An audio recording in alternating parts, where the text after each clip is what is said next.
با دستور سپارش‌های پیشوای ملت پرزیدنت جمهوری تاجیکستان محترم امامعلی رحمان در عرفه عید شریف رمضان به نیازمندان کمک‌های خیریوی رسانیده می‌شوند. روز 2 ایول از طرف کمیته انداز نزد حکومت جمهوری تاجیکستان به خانه اینترنت بیماران روحی ناحیه بوسه به مبلغ 27000 سومانی کمک خیریوی رسانیده شد. کمک خیریوی از موادهای خوراکه، آرد، روغن، قند و شیرینی‌های ایدانه و همچنین از پایافزال و کورته‌های مردانه و زنانه عبارت بودند.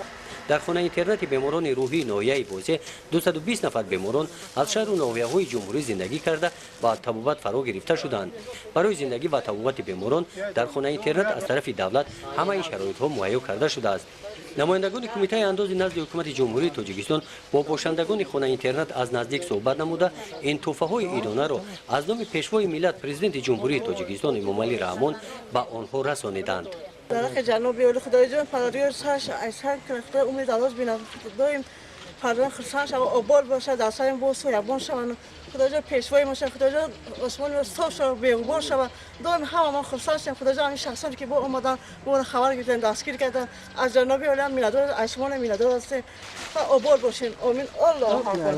رهبریت کمیته انداز تصمیم گرفته است که در آینده نیز همین کمک‌ها را به احتیاجمندان دسترس نباید و نیز باید دوام می‌یابد.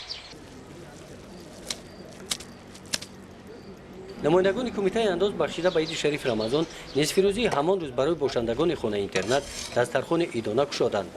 کمیته انداز نزد حکومت جمهوری تاجیکستان سرپرست خانه اینترنت بیماری‌های روحی ناحیه بوسه میباشد. در سال 2016 این دومین کمک کمیته انداز به این خانه اینترنت است.